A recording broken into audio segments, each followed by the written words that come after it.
এই মুহূর্তে যে খবরের দিকে নজর রাখবো, নিয়োগ মামলার বিচার শুরু। নিয়োগ মামলার নয়া নির্দেশ বিচারপতি অভিজিৎ গঙ্গোপাধ্যায়, দ্রুত বিচার শুরুর নির্দেশ দিয়েছেন বিচারপতি অভিজিৎ গঙ্গোপাধ্যায়। এই মুহূর্তে অর্ণব হাজরা রয়েছে আমার সঙ্গে, অর্ণবের সঙ্গে কথা বলবো।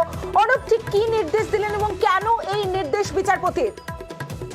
দেখো, প্রাথমিক নিয়োগ দুর্নীতি মামলায় চার্জশিট ইতিমধ্যেই সিবিআই দাখিল করেছে 18ই মে 2023 সিবিআই বিশেষ আদালতে। কিন্তু সেই চার্জশিট দাখিলের পর চার্জ ফ্রেম এখনো পর্যন্ত হয়নি, অর্থাৎ মে মাসের পর এতগুলো মাস কেটে গেছে, এখনো পর্যন্ত চার্জ ফ্রেম করা যায়নি। নিয়ম অনুযায়ী চার্জশিট তদন্তকারী সংস্থা দেওয়ার পর চার্জ ফ্রেম হবে এবং পুরোপুরিভাবে বিচারের প্রক্রিয়া শুরু হবে। এই চার্জশিট থেকে চার্জ ফ্রেমের মাঝে 3 অভিযুক্ত তাপস মণ্ডল, কুন্তল ঘোষ আর নীলাদ্রি ঘোষ, এই 3 জন একাধিকবার আবেদন করছেন চার্জ ফ্রেমের আগে এবং সেই আবেদনের শুনানি করতেই মামলা প্রলম্বিত হচ্ছে, দীর্ঘায়িত হচ্ছে। এই ছিল সিবিআই এর এজলাসের সামনে তথ্য। এটা জানার পরই বিচারপতি অভিজিৎ গঙ্গোপাধ্যায় জানালেন বিচারে কোনো রকম ভাবে দেরি করা যাবে না এবং এই চার্জশিটের অভিযুক্তরা যেভাবে সময় নিচ্ছেন সেটা কার্যতই বিচার প্রক্রিয়া, প্রাথমিক নিয়োগ দুর্নীতি হলে বিচার প্রক্রিয়াটাকে বিলম্বিত করার জন্য। তাই বিচারপতি অভিজিৎ গঙ্গোপাধ্যায় নির্দেশ দান করলেন আগে এই অবস্থায় যে 3 চার্জশিটের অভিযুক্ত রয়েছেন কুন্তল, নীলাদ্রি এবং তাপস মণ্ডল, তাদের আগে কলকাতা হাইকোর্টে আবেদন করতে হবে। তাদের আবেদন কি রয়েছে তার সারবত্তা খুঁজে দেখবেন বিচারপতি গঙ্গোপাধ্যায় এবং তার মধ্যে যদি সত্যি কোনো সারবত্তা থেকে থাকেন বিচারপতি গঙ্গোপাধ্যায় সেটা নিয়ে সবুজ সংকেত দিলে তারপরেই সিবিআই বিশেষ আদালত সেটা গ্রহণ করতে পারবে বা তার উপর শুনানি করতে পারবে।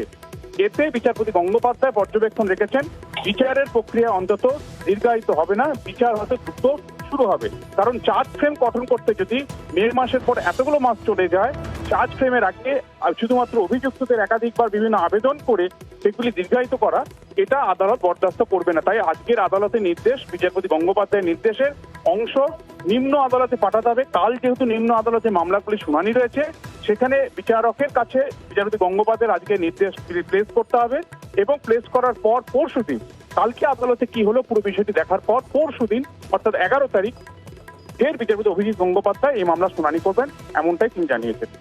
অর্ণব, একটু তোমার কাছে জানতে চাইবো যে নিয়োগ মামলা এই মুহূর্তে ঠিক কোন জায়গায় দাঁড়িয়ে? দেখো, নিয়োগ মামলা 2 ভাগে বিভক্ত রয়েছে। একদিকে স্কুল সার্ভিস কমিশনের নিয়োগ দুর্নীতি মামলা, যেখানে 4টে রেগুলার কেস রয়েছে সিবিআই এর। অন্যদিকে প্রাথমিকের নিয়োগ দুর্নীতি মামলা। উভয় তরফই অর্থাৎ এসএসসি মামলা বা প্রাইমারি মামলা উভয় ক্ষেত্রে সিবিআই চার্জশিট পেশ করেছে। আজকে এসএসসির ক্ষেত্রে সিবিআই দাবি করছে তাদের তদন্ত শেষ, তারা চূড়ান্ত চার্জশিট দিয়েছে। কিন্তু চূড়ান্ত চার্জশিট দিলেও মূল যে প্রশ্নের উত্তর আদালত চেয়েছে, অর্থাৎ সুপ্রিম কোর্টও চাইছিল যে ওএমআর শিট কারচুপি হয়েছে, গাজিয়াবাদের 3টে ডেটা সার্ভার থেকে যেটা রিট্রিভ করেছে সিবিআই, সেই ওএমআর গুলি আসল ওএমআর, সেটাকে সিবিআই তাদের তদন্তে সার্টিফাই করতে পারলো কি পারলো না, এই প্রশ্নের উত্তর কিন্তু আজ আদালতে দেওয়া হয়নি। অন্তত উত্তর মারফত জানতে পারছি যে রিপোর্ট সিবিআই তরফে দেওয়া হয়েছে তাতে তারা সাপ্লিমেন্টারি চার্জশিট শেষ করেছে, তদন্ত শেষ করেছে, এটুকুই জানানো হয়েছে।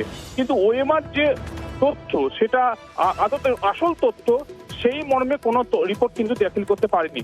কাজে আবারও ঘুরে ফিরে সেই প্রশ্নটাই আসছে যে 5,000 জনের চাকরি বাতিল হয়েছে, যে ওএমআর তাদের বলে দেখা তারা যা যুক্তি দিচ্ছে যে তাদের ওএমআর গুলো কারচুপি করা হয়নি, সেগুলি কোথাও অন্য কোথাও সরিয়ে দেওয়া হয়েছে, সেই প্রশ্নের এখনো কিন্তু উত্তর নাই।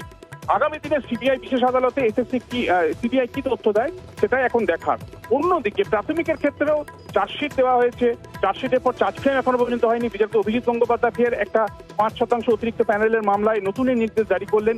সব মিলিয়ে বলা যায় এই বিচার প্রক্রিয়া শুরু করা এবং এই বিচার প্রক্রিয়া শেষ করা তা অনেকটা সময় সাপেক্ষ, তা এখনই বোঝা যাচ্ছে। কারণ একাধিক মামলা, এক এজলাস থেকে আরেক এজলাসে মামলা, ডিভিশন বেঞ্চে মামলা, সব মিলিয়ে এই মামলার একটা জটিল আবর্তে এই মামলাগুলির ক্ষেত্রে প্রাথমিক এসএসসি মামলাগুলির বিচারের একটা ভবিষ্যৎ কিন্তু জড়িয়ে রয়েছে, তা বলা অপেক্ষা রাখে না।